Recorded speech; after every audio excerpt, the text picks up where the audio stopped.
Warahmatullahi Wabarakatuh. Apa kabar Anda semua? Senang sekali saya Husnul Arif dari Forum News Network bisa kembali menjumpai Anda. Semoga selalu dalam keadaan sehat ini. Sekarang ini sehat ini sangat penting dan mahal. Belakangan ini banyak sekali pertanyaan yang muncul di publik ya, dan juga diwakili oleh para netizen. Sebenarnya ini pemerintahan Jokowi ini apakah betul membenci Islam? Apakah itu tidak hanya sekedar sikap dari para menterinya, satu dua orang menteri sajalah. Jadi mereka bukan betul-betul membenci, tapi mereka tidak paham persoalan umat Islam.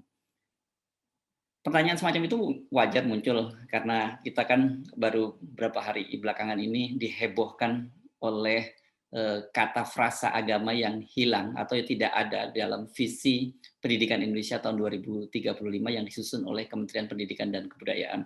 Dan sejumlah ormas Islam mempersoalkan itu. Dan akhirnya dalam sebuah rapat dengar pendapat dengan DPR, Menteri Pendidikan Nadiem Makarim dengan santainya menjawab, dia menyatakan begini kalimatnya, bahwa ternyata frasa agama itu penting untuk sebagian dari masyarakat kita. Ya, sudahlah kita kembali masukkan case close ya, katanya begitu. Ini apa ya?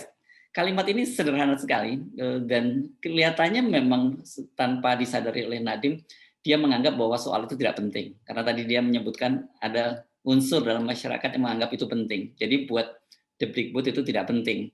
Karena itu tidak dimasukkan. Soal-soal semacam ini kan kemudian menjadi pertanyaan publik.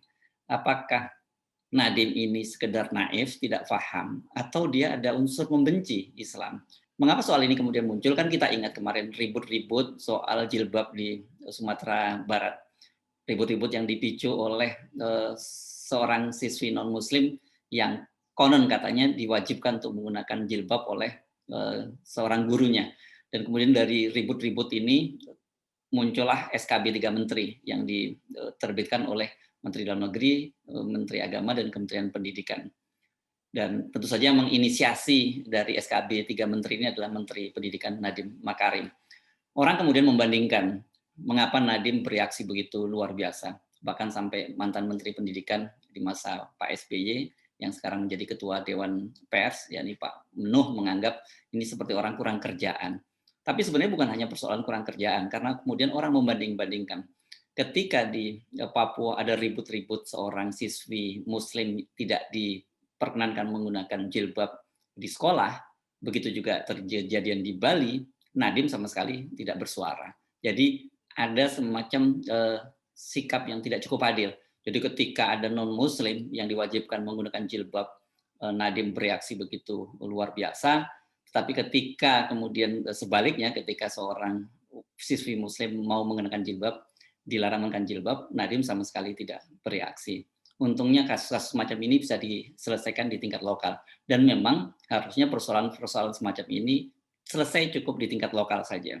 Tidak perlulah sampai kemudian muncul SKB 3 Menteri. Karena kasus Nadiem ini kemudian publik mulai membuka-buka kembali jejak album lama dari pemerintahan ini.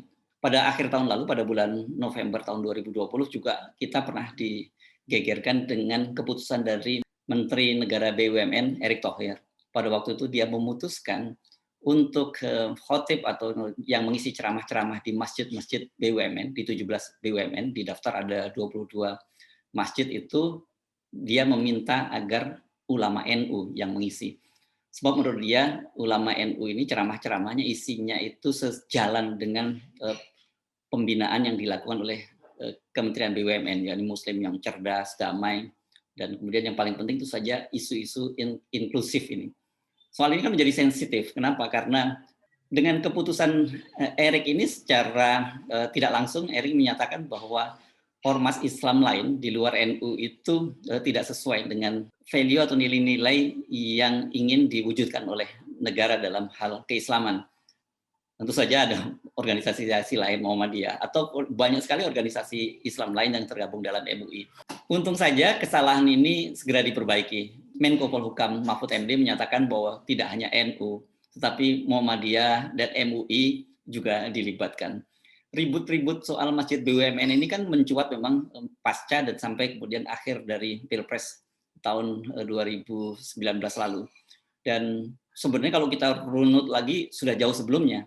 Jadi pada tahun 2018 misalnya, pada waktu itu banyak sekali ulama-ulama atau tokoh-tokoh Islam, dai-dai Islam yang biasa mengisi ceramah di masjid BUMN yang ada di Jakarta, tiba-tiba mendapati namanya dicoret. Gitu. Salah satunya yang mengaku dicoret itu adalah Tengku Zulkarnain, wakil sekjen MUI pada periode yang lalu.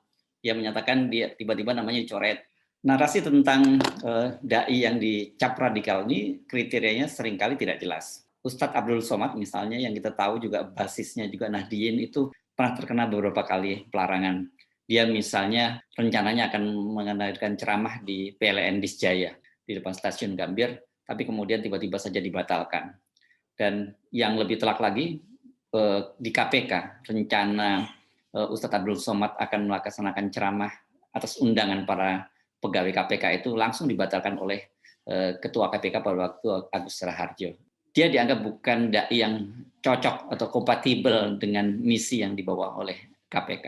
Jadi memang dampaknya dari labeling-labeling semacam ini sangat serius. Soal ini sebenarnya muncul dari cuitan seorang netizen pada waktu itu yang menyebut bahwa dari pengamatan dia banyak sekali para dai atau penceramah di masjid BUMN itu cenderung mengusung isu-isu khilafah dan radikalisme. Begitu. Dan inilah kemudian direspon secara luar biasa. Sampai kemudian Kementerian Agama pada waktu itu masih Lukman Hakim Saifuddin yang menjadi Menteri Agama mengeluarkan list daftar nama-nama para dai yang sudah mendapat sertifikasi, begitu menyebutnya, dari Kementerian Agama. Dan ketika kemudian soal ini diprotes rame-rame, kemudian nama list itu dihapuskan. Jadi tidak ada lagi list dai-dai yang mendapat sertifikasi dari Departemen Agama. Dan kembali ke soal dai-dai yang dilarang berceramah di Kementerian BUMN itu kan kemudian tidak lama setelah itu muncullah keputusan Erick Thohir untuk menggandeng PBNU dan menyediakan dai-dai untuk melakukan ceramah-ceramah di masjid-masjid yang ada di sekitar lingkungan Kementerian BUMN. Jadi kalau kita belajar dari kasus yang terjadi pada Erick Thohir atau pada Nadiem tadi, memang kembali menjadi pertanyaan penting. Sebenarnya mereka ini tidak paham atau benci dengan Islam. Mengapa pertanyaan ini muncul? Karena jauh sebelumnya, setelah pemilihan presiden tahun 2019 kemarin itu, kantor berita Reuters yang berpangkalan di Inggris memunculkan sebuah bocoran. Bocorannya itu pada waktu itu diklasifikasikan sebagai top urgent.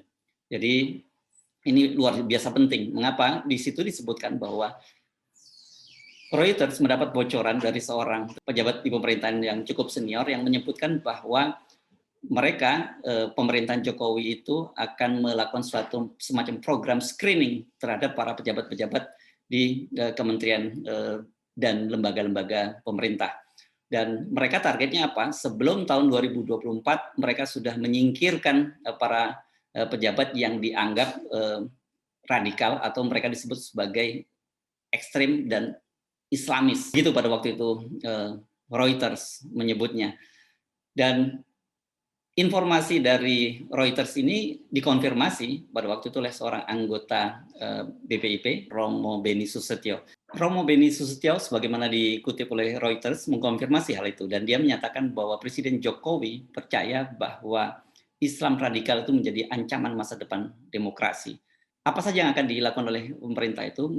Mereka pada waktu itu menentukan setidaknya ada 10 departemen dan kemudian BUMN yang benar-benar tidak boleh posisi-posisi pentingnya diduduki oleh orang-orang yang diidentifikasi sebagai kelompok yang radikal.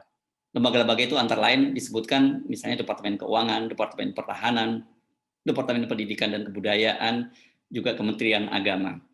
Di luar itu juga BUMN juga menjadi prioritas. BUMN besar misalnya seperti Garuda, Pertamina dan sebagainya disebutkan itu betul-betul harus bersih dari orang-orang yang diidentifikasi sebagai Islam radikal.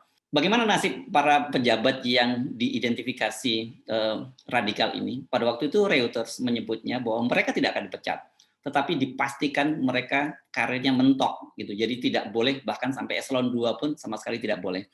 Tentu saja kita kemudian menjadi teringat kembali rencana pemerintah itu setelah kita membaca laporan sebuah media yang menyebutkan, di Tempo disebutkan bahwa assessment atau alih status pegawai KPK saat ini yang dilakukan screening oleh BAKN itu disebutkan bahwa dalam pertanyaan-pertanyaan ketika dilakukan assessment itu ditanya mereka tentang bagaimana sikap mereka terhadap Habib Rizik Syihab, mereka juga ditanya tentang bagaimana penilaian mereka terhadap aksi bela Islam 212 dan sebagainya.